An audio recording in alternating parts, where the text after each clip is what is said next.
Buenas, estamos en otro audio del evento 24H24L en este año 2021, edición programación, y os vamos a hablar sobre microservicios. Hoy tengo conmigo a Álvaro García Fernández y a Marta Gómez Macías. Buenas. Hola. Hola. Para los que todavía no os conozcan, que después de este audio esto va a cambiar, ¿queréis introduciros brevemente sobre quiénes sois o en qué trabajáis? Tú, por ejemplo, Marta. Venga, me llamo Marta, soy ingeniera de software y ahora mismo estoy trabajando estoy trabajando con microservicios y no sé qué más decir, la verdad. En fin, bueno, que si me llamo Marta y soy ingeniera de software. Ya iremos sacando más datos en el audio. Sí. ¿Y tú, Álvaro? Bueno, yo soy Álvaro y actualmente trabajo como desarrollador backend, sobre todo con Python y Go. Y básicamente me dedico un poco a deshacer aplicaciones monolíticas y partirlas un poco, haciendo uso de buenas prácticas e intentar crear una arquitectura hexagonal basada en microservicios para que todo escale como debería. Bueno, ya me dejo apuntada una pregunta para la mitad del audio, que va a ir por el hexágono. Pero antes de eso, ¿nos podéis hacer una pequeña definición o cómo interpretáis vosotros lo que sería la arquitectura de microservicios? Bueno, si queréis empiezo yo. Para mí una arquitectura basada en microservicios tiene que ser todo aquello que puede desprenderse del core de una aplicación y que puede ser escalable y extensible. Es decir, cualquier añadido nuevo que se haga sobre una aplicación puede ser contratado como un microservicio que añada información nueva a este núcleo que sería el monolito principal, que es lo que intentamos partir para no ir añadiendo piezas nuevas y que cuando venga un desarrollador nuevo pues se pierda entre las 300.000 líneas de código existentes. Para mí un microservicio, bueno, es muy parecido a lo que ha dicho Álvaro, pero yo lo veo más como una pieza de software que hace una cosa muy concreta. Puede ser o recibir API, o sea, peticiones de API para hacer una cosa concreta o procesar eventos de un Apache Kafka concreto, pero tiene que ser una función concreta. En el momento en el que, por ejemplo, un microservicio ya hace 5 cosas diferentes, para mí ya eso no es un microservicio. ¿Sabes qué te quiero decir? Para lo mejor tendrías que dividir eso en 5 trocitos diferentes. Es un poco filosofía Unix, ¿no? De programas muy pequeñitos que hacen una cosa pero muy bien. Exacto. Y la alternativa sería, como se ha hecho toda la vida, de un monolito, un programa gigante, ya sea en Java o en lo que sea, que lo hace todo, ¿no? Correcto. Esa sería la terrible alternativa y yo creo que de hecho es la tendencia de la que estamos intentando huir. Un poco Y sin sí. embargo también intentamos volver. Muchas veces hay como mucho descontrol con los microservicios y a veces como en una idea pequeña de un desarrollo de una app se intenta como sí, vamos a introducir esto de los microservicios que parece guay y tal, pero se desglosa todo tanto que al final es peor la arquitectura de microservicios que la monolítica. Entonces muchas empresas están volviendo a esa estructura y es como que están haciendo la conversión al revés y lo están volviendo a hacer mal. Pero ¿tú conoces algún caso o has escuchado de alguien que tenga ese problema? Sí, los conozco. Algunas startups que están haciendo y están pidiendo un poco de consultoría. Comenzaron con vamos a montar en una arquitectura de microservicios nuestra aplicación. Venga, vamos a montar el servicio de autenticación, vamos a montar por otro lado un servicio de logs, vamos a montar por otro lado un servicio, por ejemplo, de envío de emails. Y al final de todo el desarrollo se han dado cuenta de que es mucho más complicado mantener eso que mantener el monolito debido a que la aplicación en sí era menos grande de lo que se pretendía pues en un principio. Y al final ha escalado en un sistema bastante complejo para la acción principal de la aplicación. Pero sí que lo veo más como una consecuencia de una planificación mala, de hacer las cosas un poco por hacer, sin realmente plantearte si es lo mejor para ti o no. Sí, de hecho es eso. Lo que pasa es que muchas veces, ¿no? Cuando tú llegas al mercado de la tecnología, dices, bueno, ya que vamos a empezar, vamos a utilizar lo más nuevo. La última versión de Python. ¿Qué se utiliza hoy en la arquitectura? Hexagonal. Venga, microservicios. Apache Kafka. Vamos a utilizar un Cassandra. Realmente no sabes para qué vale cada cosa, pero lo metes porque suena chulo. Y dices, bueno, utilizamos la última versión de todo y acabas creando un monstruo. Que al final no son microservicios, son servicios muy entre ellos. O sea, hay como mucho colapso entre ellos y al final acabas formando ahí un mix de todo y no hacen nada bien. Pero bueno, mi experiencia personal al menos, cuando en mi caso, por ejemplo, yo veo muy guay los microservicios en el sentido de que es una cosa muy sencilla, para mí es fácil de mantener y de monitorizar. Por ejemplo, monitorizar un Apache Kafka para mí es súper sencillo. Y le veo muchos beneficios. Yo no me imagino diciendo, ay, pues voy a juntar estos 5 microservicios en uno solo. No sé. Y habría que ver si cualquier aplicación y cualquier caso de uso, cualquier problema se puede resolver con microservicios o hay algunos que tenga sentido por la problemática que sea un monolito. O sea, a mí se me ocurre, por ejemplo, no sé, una aplicación de grabación como esta, la que estamos usando, Audacity. ¿Tendría sentido hacerla como microservicios? Pero es que en este caso es una cosa muy concreta lo que hace la aplicación, ¿no? Bueno, yo creo que Audacity también se basa un poco en este mecanismo. Al final, Audacity es un programa y luego tiene 1.000.000 de plugins. Esos plugins los puedes llamar microservicios. Tienen tareas pequeñitas que reciben algo en la entrada y hacen una acción muy concreta. Sería un pedazo de monolito con muchos asteroides de microservicios, ¿no? Sí, sería, bueno, pues... Pero yo microservicios lo veo más como algo del cloud, si te soy sincera. Lo de los plugins es más no sé, permitir que desarrolladores externos... Bueno, es que no sé si a los plugins te refieres a un propio de Audacity o de desarrolladores externos, pero lo veo más como dejar que desarrolladores externos añadan funcionalidades, más que como un microservicio. Aunque puedo entender por dónde va. El microservicio sería, lo típico sería en una nube, Claro. ya sea un Kubernetes propio o un Amazon Web Service, contenedores, ¿no? Sí, yo lo veo así. Bueno, al final sí que un microservicio es algo más grande que un plugin, pero yo creo que la idea base, o por lo menos la finalidad que persiga, más o menos es la misma, al fin de cuentas. Para mí eso que tú describes, me dice, eso se llama divide y vencerás. No sé. Y ya que estamos aquí en este pequeño debate, ¿me podríais contrastar las arquitecturas? O sea, la de microservicios y no microservicios. O sea, las grandes diferencias, las ventajas que le veis a hacerlo en microservicios. Si ha habido una fiebre de microservicios o es que es una solución muy buena y merece la pena. Bueno, sí que ha habido una fiebre de microservicios, pero los microservicios son una solución bastante factible a día de hoy. Al final tú tienes un núcleo de tu aplicación y necesitas, no sé, comunicarte con otro departamento de tu empresa. Por ejemplo, con el departamento de data necesitas enviarle información. Entonces, eso puedes separarlo de la aplicación principal y simplemente mandarlo a un consumidor y que se procese en un microservicio y que ellos sean los encargados de traducirle lo que necesite el equipo de data para hacer, pues bueno, su tarea. Pero sí que es verdad que al final cuando tienes muchos microservicios, si no tienes un sistema de despliegue bastante bueno, corres el riesgo de que un servicio que acabas de actualizar deje de funcionar con otro servicio que debería de funcionar al no hacer el deploy de una forma segura. Entonces tienes que tener todo eso bastante mejor configurado. Yo también diría, aparte del sistema de despliegue, sistema de monitorización. En plan de que si haces un deploy que no funciona, que seas capaz de detectarlo medianamente pronto y hacer un rollback en condiciones. Para mí eso es crucial. ¿Y vosotros como programadores estáis en filosofía de DevOps? O sea, ¿os implicáis en esa monitorización y en seguirlo? ¿O eso se lo dejáis a operaciones y una vez terminado el microservicio, ya monitorización es otro cargo, es otra responsabilidad? Yo sí que me encargo de, al menos mínimo, definir qué cosas hay que monitorizar. En plan, por ejemplo, pues, definir una regla, definir la gráfica y definir cuándo se supone que es límite de que ya está pasando algo malo o es aceptable, en fin. Todo eso yo sí que me encargo. Y creo que como desarrolladores también es parte de nuestra responsabilidad, no solo de programarlo, sino saber qué límites tiene y cuándo se puede considerar que está haciendo algo raro o cuando se considera que no está healthy. Yo sí que me encargo de eso.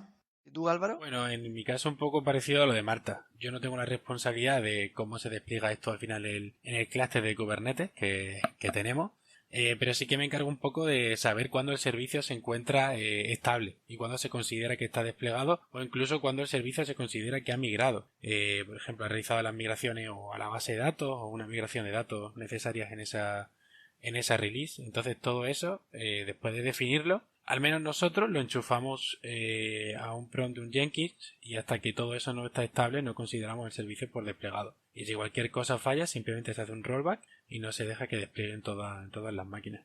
Vosotros sois de los que le hacéis la vida fácil a los administradores de sistemas. Lo intentamos.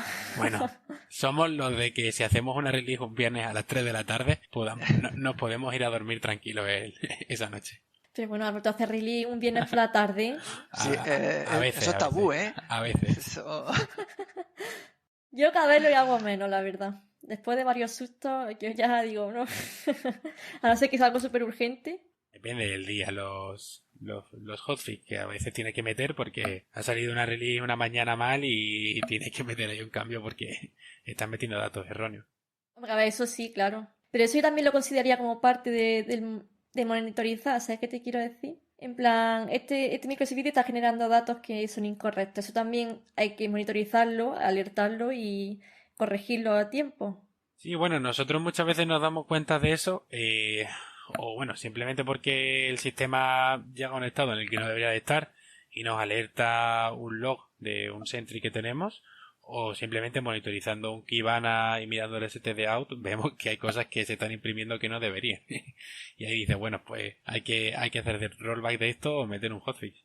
Es que yo os escucho jóvenes, no sé exactamente la edad que tenéis, pero yo vengo de la época en que había un muro entre desarrolladores y administradores de sistemas y se iban tirando como el producto como si fuera una piedra. Aquí lo tienes, haz que funcione, oye, yo lo instalo y no funciona. Yo creo que toda la filosofía de Ops y los microservicios han ayudado muchísimo a que se funda esos cargos de trabajo y haya relación, se puedan llevar bien, se puedan ahí hacer las cosas que al final, en mi opinión, va mejor, porque cuando te pones de acuerdo con las dos partes que tienen que hacer que funcione, el que lo crea y el que lo maneja una vez que está en producción, lo único que puedes hacer es hacerlo mejor, si no hay fricciones y si las dos partes ponen de su parte. En general, en el trabajo, reducir las fricciones siempre es bien, sea con cualquier equipo que sea, vaya.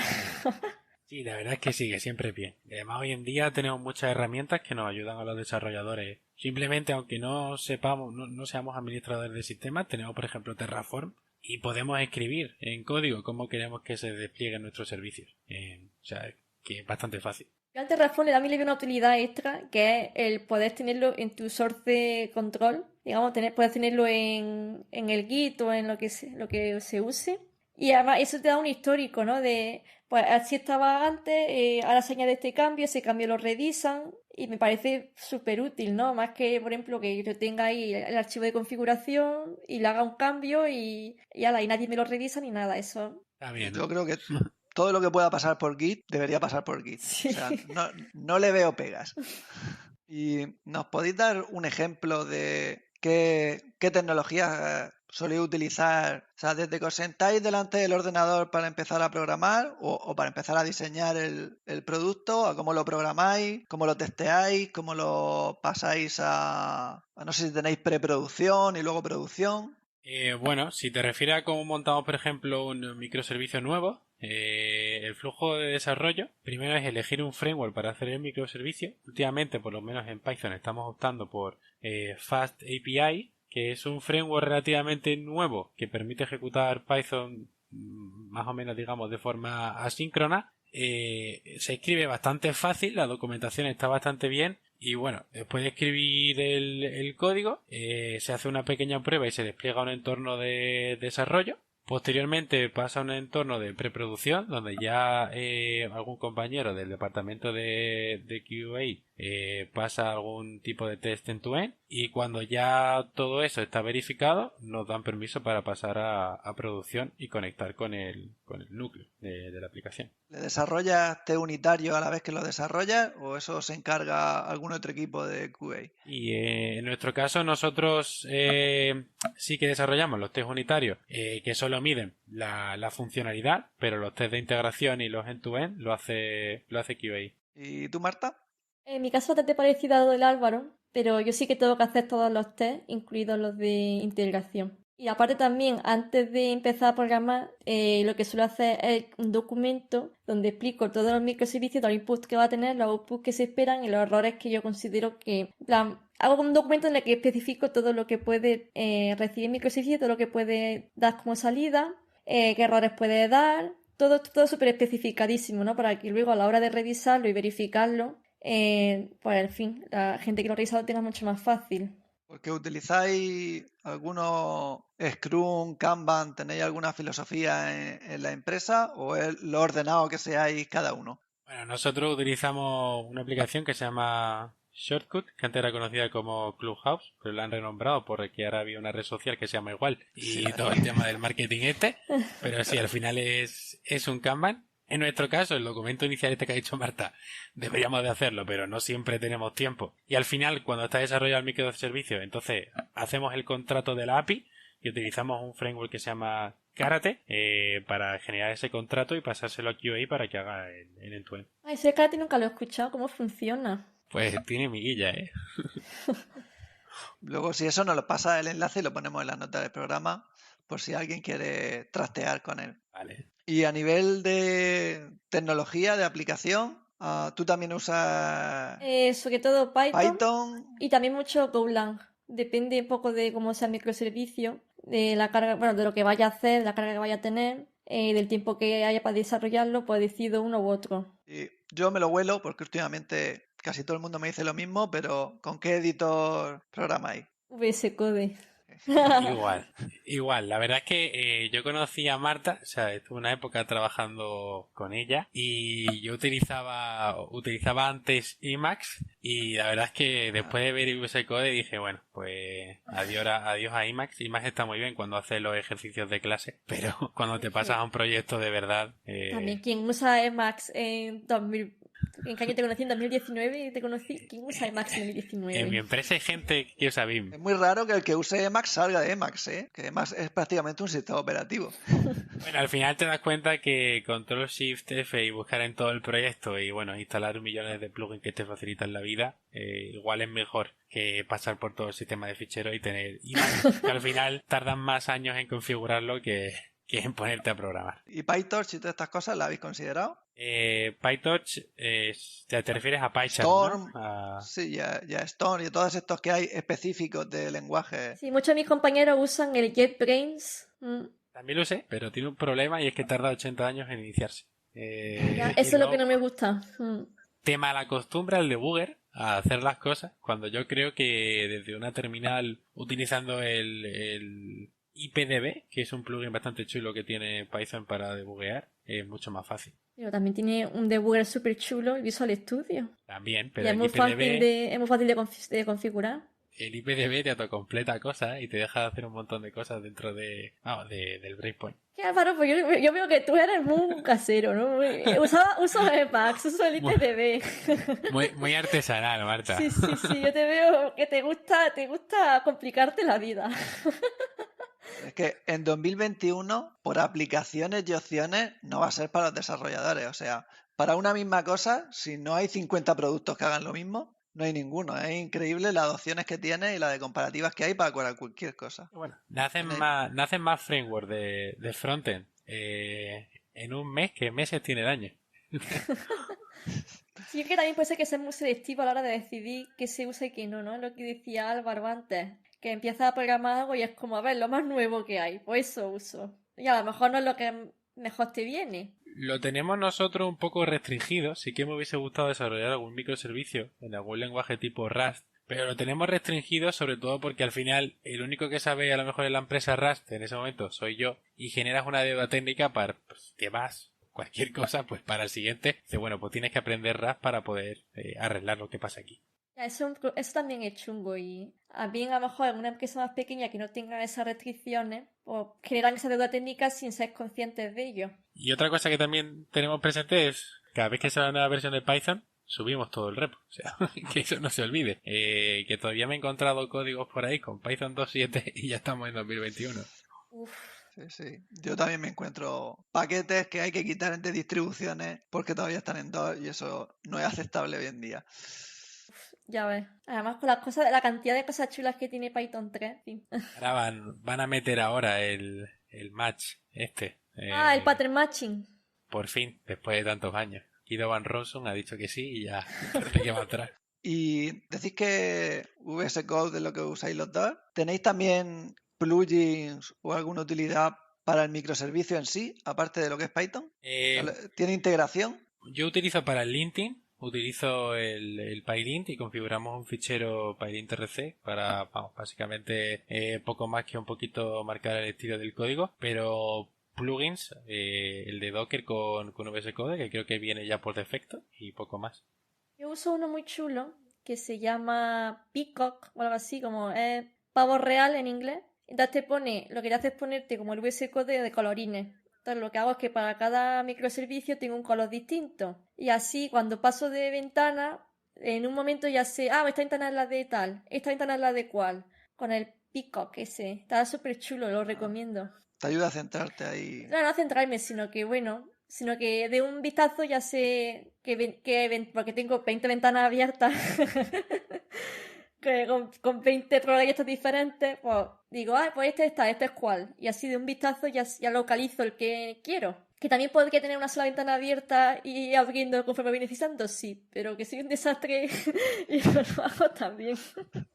Bueno, cada programador tiene su método. Típico Firefox con 99 ventanas que no sabe dónde está. Sí.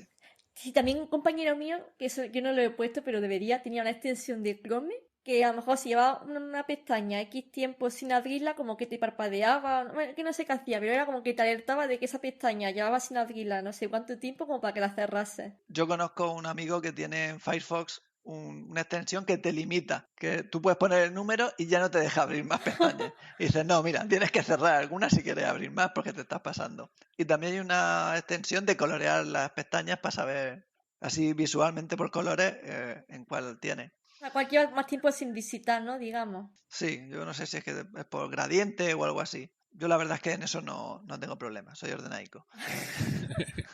Depende del día. Como estés mirando la documentación de Cassandra. También había un navegador, ¿cómo se llamaba? Brave o algo así, lo probé hace un tiempo, que te permitía agrupar pestañas. Así a lo mejor, pues si tenías 20 pestañas abiertas de documentación de Cassandra, por ejemplo, pues las podías poner todas en el mismo sitio y así la tenía al menos un poco organizado. Y eso me suena haberlo visto en Firefox también. Pero yo, al final, eso te hace que tengas muchas pestañas abiertas. Pero por lo menos las tienes ordenadas. Bueno, si tienes 32 GB de RAM, no pasa nada. Las puedes tener abiertas.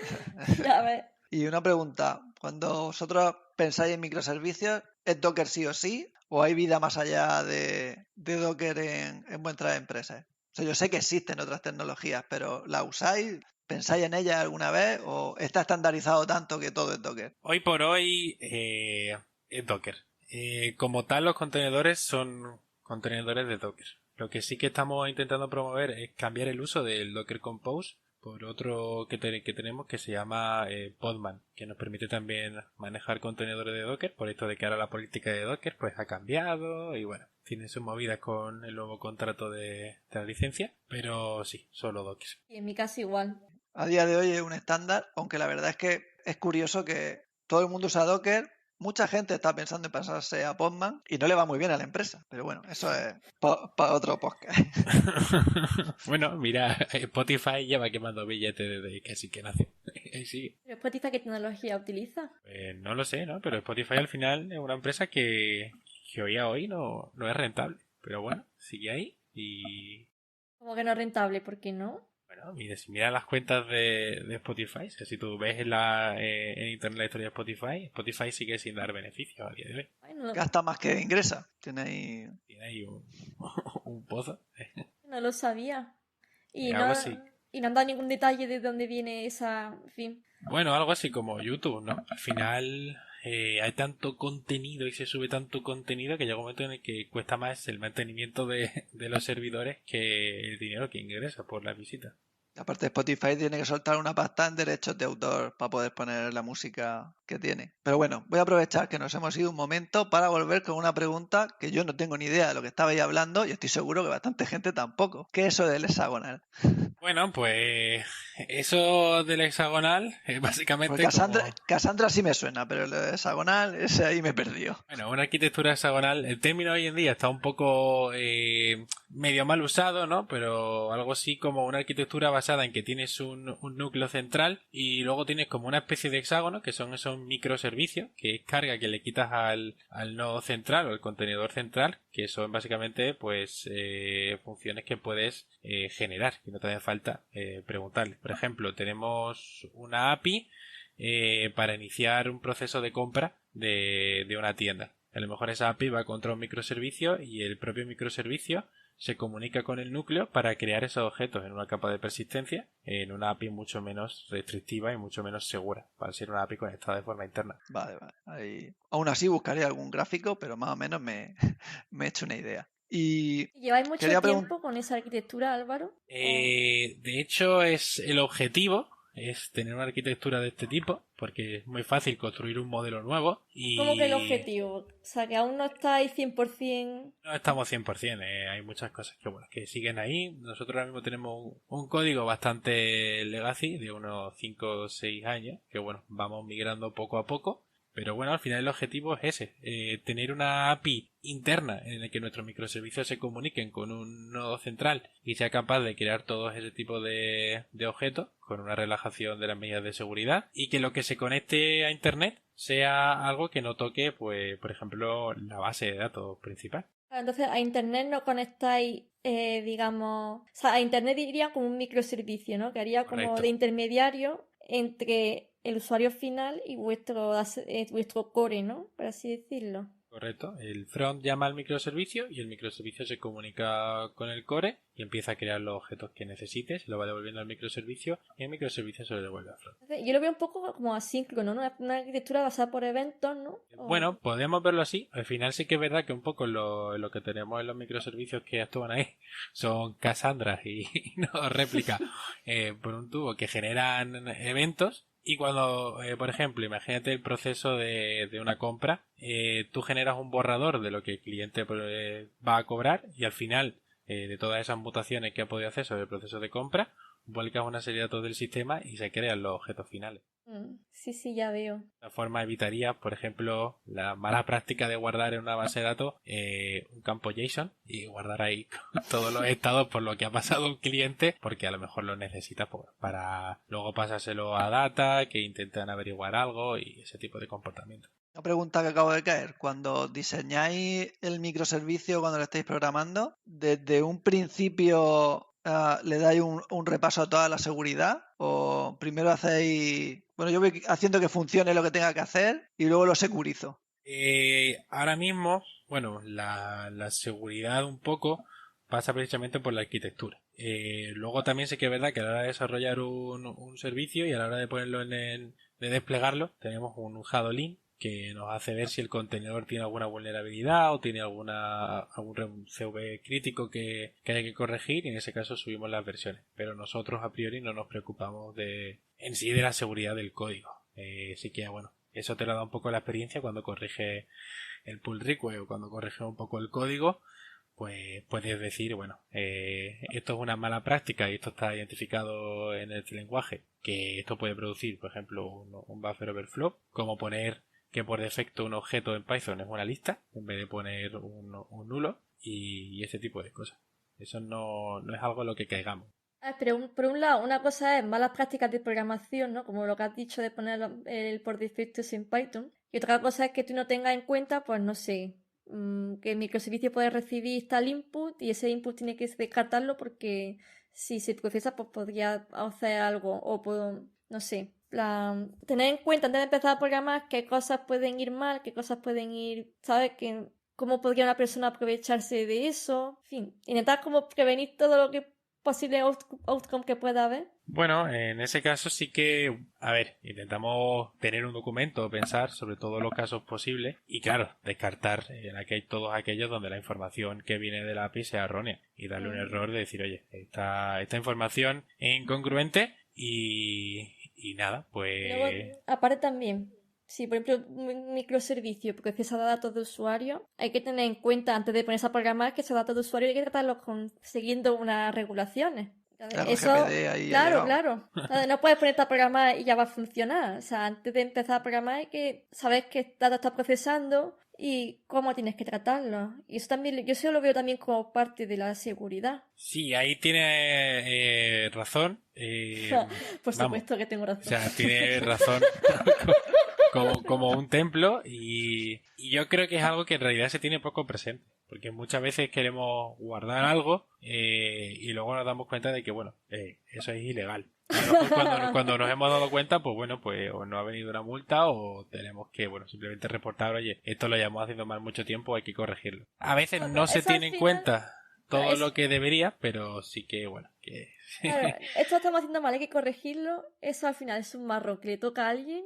Y es un fin, yo no quisiera que me tocara hacer una tarea de esa, la verdad. No solo hablando de la GDPR, ¿no? Sino, por ejemplo, los derechos, los famosos estos derechos ARCO, de dejar de recibir información o boletines, ¿no? A veces simplemente desarrollamos una aplicación y se nos olvida hacer el endpoint de que el usuario se le baja de la mail list y tú, bueno, pues igual si nos denuncia, pues tenemos un problema. Ya, exacto, ese tipo de cosas. De todas maneras, imagino que tendréis un equipo de alguien especializado en compliance, en la ley, ya no solo en el microservicio en sí, sino en dónde se despliega. Si lo estás desplegando en Estados Unidos, lo estás desplegando en servidores europeos. Eso ya entiendo que no es cosa del desarrollador en sí, pero que alguien en la empresa tiene que tenerlo en cuenta.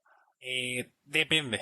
Porque si tu empresa es lo suficientemente grande, en mi caso sí que tenemos un equipo de legal y de compliance y cualquier cosa antes de llegar a desarrollo pasa por una definición de producto y ellos hablan con legal y legal le dice podéis hacer esto, podéis no hacer esto o estáis metiendo en problemas y luego hay empresas que simplemente son startups que a lo mejor tienen un abogado o ni siquiera tienen un abogado, simplemente lo tienen externalizado para que le lleven los papeles y poquita cosa más y te encuentras con este tipo de problemas. Así que yo supongo que depende un poco lo grande que sea tu lugar de trabajo. Sí, yo creo que hay empresas que se dedican a dar servicios de compliance precisamente. Aunque en la mía, por ejemplo, sí que tenemos un equipo interno, ¿no? Igual que tú, Álvaro. Sí. Hombre, yo, toda empresa que no tenga un equipo interno, les recomendaría que hiciera una consultoría, porque es un marrón. Es un marrón legal y es un marrón de, una vez que tienes todo el producto montado con no sé cuántos mil microservicios y todo funcionando, ponte a cambiar 4 cosas y la ola que eso provoca. Claro, el ejemplo más fácil, ¿no? Es desarrollar una aplicación que sea un OCR del DNI. ¿Qué pasa si te aparece el DNI de un menor? ¿Qué consecuencias legales tiene eso? Yo a priori no lo sé, pero si se lo pregunto al equipo de legal, pues me dice, bueno, pues no lo puedes guardar, o tienes que reportar que alguien ha utilizado la aplicación con un DNI de un menor, o cualquier cosa. Pero eso sí que a la hora de desarrollar, pues lo tienes en cuenta más bien una vez pasa, no antes, porque no caes. Claro, de ahí antes de sacar el producto, pasar el documento a alguien que sí, en plan, el equipo este de Legal and Compliance para que digan, uy, esto has tenido cuenta.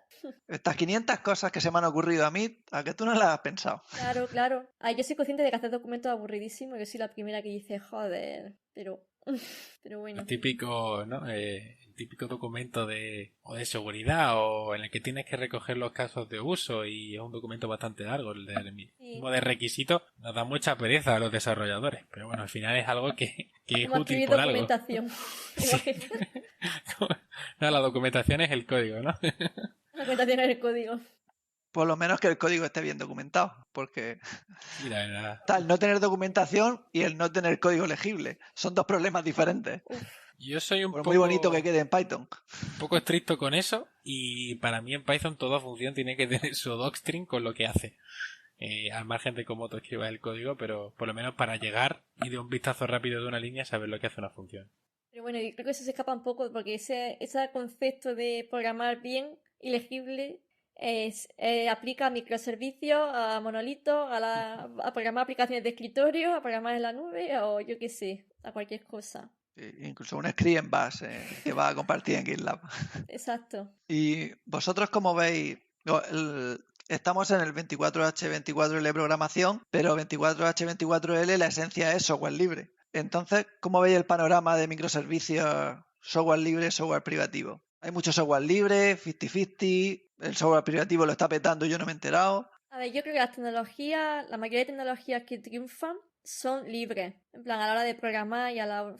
Pero luego, por ejemplo, es verdad que a la hora de desplegarlo en producción y tal, los entornos que se usan la mayoría son, por ejemplo, yo pienso en Amazon, que es privativo. y vas a una conferencia de programación cloud y es todo Amazon y todo el mundo usa Amazon. Entonces sí que las tecnologías son libres, por ejemplo, o Python o el FastAPI que ha dicho antes Álvaro. Bueno, no sé si el Cassandra es libre, pero seguro que sí.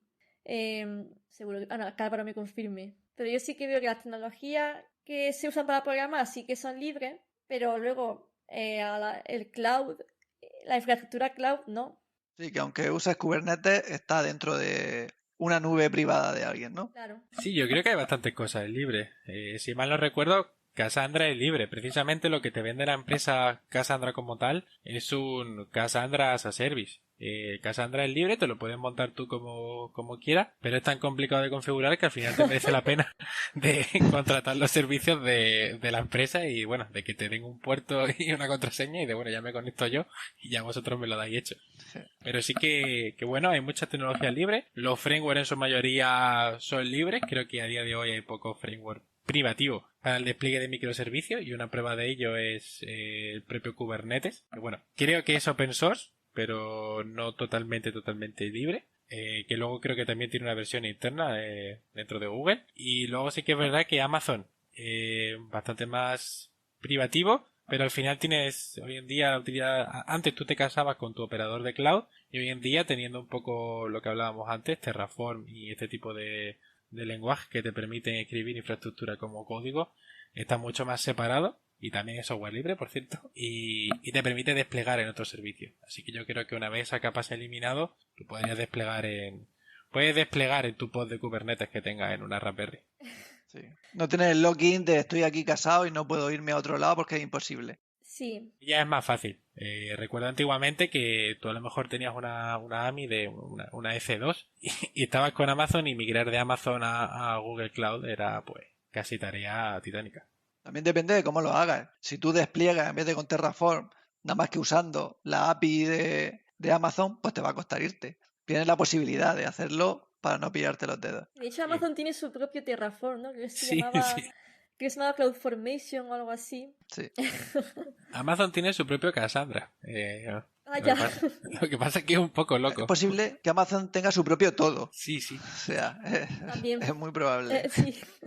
Aunque yo en eso soy de intentar utilizar el estándar. Siempre, igual que con los protocolos de Cisco, yo intento los estándar. No la parte propietaria que te haga lo mismo, aunque sea un poco más dulce. Porque te atas. O sea, prefiero Terraform, aunque tenga un par de APIs menos, que la que me tengo que quedar con esta sea lo que me guste o no. Claro, pero la cosa es que proveedor como tal, en plan proveedor cloud que sea libre, que tenga todo open source. Y lo único que se me ocurre, y no sé si es open source o no, es OpenShift de Red Hat.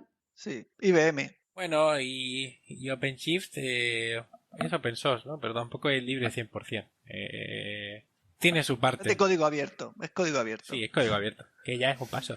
Aunque es más abierto que otras alternativas, claro está. Es más abierto que Amazon, claro. Sí, hombre, yo creo que capacidad para montarse tu infraestructura con código abierto, ya sea tu OpenShift, tu Kubernetes o las miles de tecnologías que hay, son empresas muy grandes. O sea, esos sí pueden hacer una nube interna todo con software libre. Empresas más pequeñas puedes irte al híbrido y tener un par de cosas. Pero claro, lo más sencillo, lo más rápido, controlando bien los costes, porque se te puede ir ahí, si no lo vigilas, es irte a un Amazon, a un Google o incluso un Azure. Claro. Pero es que, claro, lo que te has dicho antes, ¿no? De que las empresas grandes pueden hacer su propia nube y tal, eso es verdad. Pero esa nube también hay que monitorizarla, esa nube también hay que mantenerla y, claro, eso es un coste. Necesitarías tener un equipo de DevOps muy grande para mantener esa infraestructura. Y hay empresas, Claro, bueno, que no claro, están claro. dispuestos a asumir ese coste. Claro, que de hecho esa es la ventaja del cloud, ¿no? Sí, no, yo estoy pensando en bancos y algunas empresas de este estilo que aparte necesitan tener ellos los datos, que no pueden permitirse que salgan fuera. Bueno, los bancos hoy en día en PyCobol, ¿no? O en Cobol tampoco tendrán mucho No, pero mucho microservicio desplegado. no, te sorprendería, ¿eh? Hay mucho banco con Jenkins y microservicios. Lo que pasa es que lo tienen para otras cosas. Imagínate su aplicación del móvil del banco. Esa no va en Cobol. Esa pues lo mismo hay una API que se comunica con la parte de Cobol para sacar algo, pero también tienen tecnología moderna. No, más que nada porque tengo un amigo que trabaja por esos lares. Bueno, está bien saberlo. ¿Y vosotros qué recomendaríais a alguien que nos está escuchando, que sabe algo programar básico o que quiere aprender a programar? ¿Qué camino le recomendaríais si quiere ir por microservicios? Pues mira, primero aprende un poco de Python y luego aprende framework y luego tira por aquí. ¿O qué consejo le daríais? A ver, es que depende del nivel que tenga la persona. Estamos hablando de que tiene cero idea de programación. Ya puedo hacerme dos casos. Uno que es mi mujer, que quiere cambiar de carrera, y otro es alguien que ya programa habitualmente. Que, por ejemplo, a alguien que tenga cero idea de programación, que quiera cambiar de carrera, no le diría aprende microservicios. Primero le diría aprende a programar. Y ya luego, cuando sepas programar, pues ya cuando quieras hacer un proyecto más grande, ya miras qué es lo que te viene mejor. Pero Pero le recomendaría empezar a programar. ¿Aprende a programar en general o empieza aprendiendo Python? yo lo que suelo decir a la gente es que intente replicar proyectos que, en plan, primero aprenda a programar un poco en general. En plan, implementar cosas muy sencillitas y más o menos para entender cómo funciona. Y para entender un poco el proceso mental que hay que seguir. Y ya cuando sabes programar, pues si quieres aprender a hacer algo un poco más grande, intentar replicar un proyecto que conozcan. Bueno, yo he intentado muchas veces enseñar tanto a mi padre como a mi madre cómo pienso yo, porque en casa hemos tenido muchas disputas, me dicen que yo pienso raro, entonces muchas veces le he puesto problemas y le he dicho, bueno, ¿cómo lo pensaríais vosotros? Entonces, para una persona que nunca ha visto nada de programación, yo empezaría con un libro de análisis y diseño de algoritmos básicos y que aprenda a pensar de forma abstracta y que coja ese pensamiento abstracto tan característico de los ingenieros y de los desarrolladores. Hay cursos de Stanford, o sea, bueno, a ver, yo no he hecho los cursos, pero lo he visto. La Universidad de Stanford tiene como cursos online y hay algunos que son gratuitos y hay uno de diseño de algoritmos, hay uno de computer science, hay algunos y yo creo que están bien. De hecho, y si mal no recuerdo, tengo un amigo que lo hizo porque quería, bueno, estudió marketing y bueno, la vida de marketing es complicada y quería dar un giro a su vida laboral y dije, bueno, pues empieza con algo de esto y vio un curso de Stanford de estos y le ha ido bastante bien. Ahora está ¿Sí? en un interno de estos, no me acuerdo cómo se llaman, ¿no? Pero bueno. ¿Internship? No, está en un proyecto de estos que te obligan nada más que a programar 24/7 y estás ahí 6 meses de intensivo. Pero un bootcamp. Un bootcamp, eso es. Un bootcamp. Pues es una formación. Pero primero empezó por ahí, le fue bastante bien y me dice, bueno... Como que le fue bastante bien, o sea, que le gustó, ¿no? Digamos. Sí, le gustó ese tipo de pensamiento y bueno, ya una vez empezó por ahí dijo, bueno, voy a empezar a escribir un poquito de código. Empezó con Python muy básico y ya luego se mudó a hacer un bootcamp. Ese fue su flujo. Y los bootcamp, esta pregunta va un poco fuera de lo que es el podcast, pero pregunta random, ¿bootcamp estáis a favor o en contra? Depende. ¿Cómo que depende? Si el bootcamp es full stack TypeScript, estoy en contra. Porque full stack, JavaScript, TypeScript, con un framework y luego desplegar, y eso realmente al final de 6 meses es imposible saber todos los conocimientos necesarios como para poder hacer un despliegue seguro. Pero si es un bootcamp sobre un lenguaje concreto, sobre cómo hacer algo concreto, por ejemplo, de un backend, un bootcamp sobre solo frontend, creo que están bastante bien para iniciarte en el mundo de la programación sin pasar por una carrera o una formación superior. Sí, yo pienso igual que tú.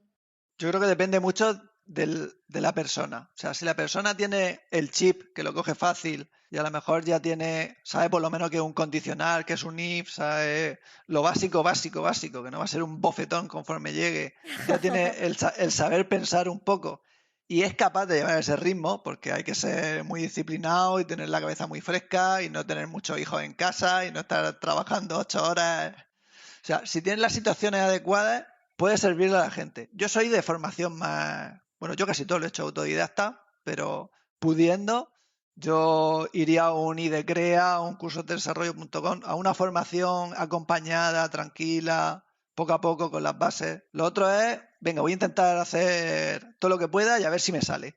Es que Y si te sale bien, sí, lo que yo veo es que son como muchos conceptos que interiorizan. Nunca he hecho un bootcamp de esto. Yo hice mi carrera, estuve mis 4 años ahí pringá. Pero sí que veo que son muchos conceptos a interiorizar muy rápido. Lo que hemos dicho, sí, es lo que dice Álvaro. Si es una cosa concreta que te enseñan, pues no sé, a ser programador frontend o backend, pero una cosa muy concreta, sí que creo que se puede interiorizar en 6 meses. Pero si te enseñan full stack de todo en 6 meses, lo veo un poco locura, ¿no? Son como muchos conceptos que interiorizar. Técnicamente es imposible saber desde cómo funciona Vue y utilizar el Global Store y una máquina de estado a manejarte en un backend hecho en Express con una capa de persistencia y que sea más o menos segura y luego cómo desplegarlo en tu clúster o en tu nube.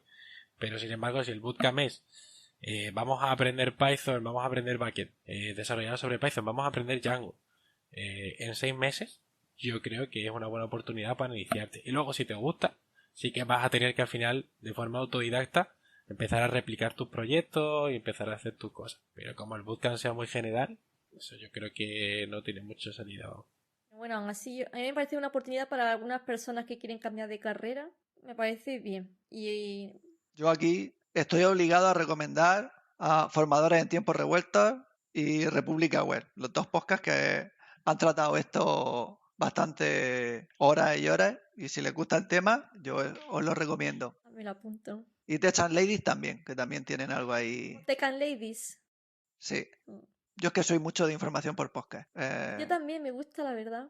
Y aparte es muy compatible con conciliar. O sea, puedes estar paseando la cría o haciendo la compra y puedes estar escuchando. Ver vídeos cuesta más. Y estamos en los últimos 10 minutos de la hora, así que es el momento de que podáis ver si se nos ha olvidado algo, si queréis tratar algún tema que no hemos tratado. Bueno, por dar unas pinceladas finales, por si a alguien le interesa el desarrollo de microservicios, creo que hoy en día las tecnologías que más se usan es, como antes ha dicho Marta, Python y Go. Y luego, por dar algunos frameworks, FastAPI.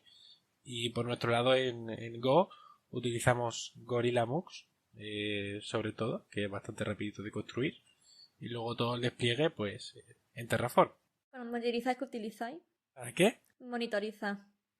Bueno, para monitorizar tenemos enchufado el stdout del contenedor a un Jenkins y hasta que eso no está estable en función de lo que nosotros definimos no despliega, y una vez está desplegado todos los logs se enchufan a un Elasticsearch y luego en Kibana pues vamos viendo las métricas y vamos viendo si hay algún tipo de error, si hay algún warning, si está saltando más de la cuenta. Y además tenemos un Sentry que lo conectamos a Slack y no estamos atentos al Kibana en algún momento, pues bueno, Sentry nos chiva de que hay algo que se ha roto. ¿Cuántos Pokémon, madre mía? El mundo de los microservicios. Aunque bueno, más o menos, si me pregunta a mí, sería más o menos igual. Empiezo aquí la ristra y estoy 10 minutos diciendo, pues bla, bla, bla, bla, usamos esto, sí, más o menos igual. Yo Sentry es una cosa que no conocía hasta que no esté donde estoy ahora trabajando, pero lo recomiendo un montón. Si el Sentry está bien configurado, te permite averiguar de un vistazo bastante más rápido porque loguea muchas más cosas al final que el Kibana, loguea toda la traza, encontrar el error y como, vamos, todo en un simple vistazo y te lo chiva por el LAC además. Y aunque sea parecido, Marta, dinos tu favorito. ¿Cuál? Mi Pokémon favorito. A mí me gusta muchísimo el Kafka. Aunque eso es para, en fin, es para hacer colas de eventos y tal, para procesarlo. Pero me parece súper guay. Es un invento. Me hace la vida 10.000 veces más fácil. Que, por ejemplo, si tuviera que hacer yo misma la gestión de hacer la petición al servicio y tal. No, yo lo subo al Kafka y el Kafka se encarga de enviarlo y de asegurarse de si falla, si reintenta y no sé qué. Precioso. Tenéis un sistema de reintentos montados en un PubSub. Sí. Ah, muy bien. A ver, igual te copio la idea. Porque es que, es más, y de hecho también te da métricas de cómo está la cola y eso también te ayuda mucho a monitorizar, de decir, si hay muchos mensajes en la cola y un mensaje muy antiguo es que hay algo raro que está pasando. Por ejemplo, uso Kafka, pero para enviarle flujo de datos al equipo de data. Y ellos ya lo recogen. Pero no para monitorización. Pero no es monitorización, ¿sabes? Yo lo utilizo para comunicar, pero que también puedes ver las métricas que tiene, ¿no? Puedes ver cómo está Puedes ver pues, cuántos mensajes hay por procesar, cuál es el mensaje más antiguo. Se te pagan los consumidores, no Claro, está consumiendo eventos. claro, exacto.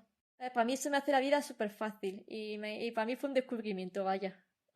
Muy interesante. Y como queda poco, un par de preguntas cortas. ¿Recomendáis o utilizáis vosotros a contribuir en GitLab, en GitHub, en proyectos de software libre para, no sé, por divertimento, por hacer un currículum online, por ayudar a la comunidad? Yo sí lo recomiendo. A mí personalmente me ayuda mucho en mi carrera. Primero porque me ha dado visibilidad, en plan de que la gente me conozca. Luego también aprendes, en plan, ver el código de otras personas y, en fin, aprendes cosas sobre cómo programan. Y por último, también sirve desarrollar una skill que me viene súper bien, que es la de un proyecto que en teoría nunca has trabajado con él, te lo descargas, lo compilas, lo ejecutas, tal, te haces tu entorno de desarrollo local para ese proyecto, le haces una feature, como una cosa que en teoría nunca habías trabajado con eso, y en fin, y es como otra forma de trabajar, ver cómo funciona, te familiarizas con eso, desarrollas algo encima. Yo creo que desarrollas muchas skills muy chulas. Y luego aparte el poder decir, mira, yo he hecho estas features, ¿no? Por ejemplo, yo hice de una aplicación de mensajería que se llama Wire, pues, en fin, les puse un par de feature requests y me dijeron, oye, pues si las quieres hacer tú. Y yo, pues vale. Y la verdad que aprendí un montón e incluso los desarrolladores me ayudaron cuando tenía dudas. En fin, yo lo recomiendo. Al menos. Yo ahí soy de los tuyos. ¿Y tú, Álvaro? Pues sí, contundentemente sí, fundamentalmente por lo que ha dicho Marta, y bueno, porque ver y trabajar con personas que ni siquiera conoces, con las que no tienes reuniones, incluso con las que no te comunicas, desarrollas una habilidad pues muy buena, sobre todo a la hora incluso no necesitas colaborar contribuyendo con código, también puedes colaborar revisando pull requests que se hacen a los repositorios de software libre. Coges algún framework que esté en uso, por ejemplo FaceTPI, nosotros le hemos hecho alguna pull request para incorporar alguna característica que necesitábamos, que a lo mejor la empresa decía, bueno, no utilicéis este framework si todavía no tiene esta característica, y hemos dicho, la desarrollamos nosotros y cuando la incorporen ya lo podemos usar. Y es muy útil porque te sirve para utilizar tu código favorito, tu paquete favorito y seguir actualizándolo, que nadie lo deje descontinuado. Entonces, no es mucha sorpresa, pero 24H24L recomienda contribuir a los proyectos de código libre. Pues se nos ha acabado la hora, creo que casi le hemos clavado, así que lo primero, muchas gracias por vuestro tiempo, ha sido un placer compartir esta hora con vosotras. Ay, muchas gracias también, que a mí me ha parecido súper interesante. Tengo que decir que al principio estaba un poco más corta y ahora ya que me había empezado a soltar se acaba el asunto, pero bueno. Bueno, ya sabéis que lo mismo tenéis un extra cuando acabe la hora. Y un saludo a la audiencia. Saludos, encantado. Saludos.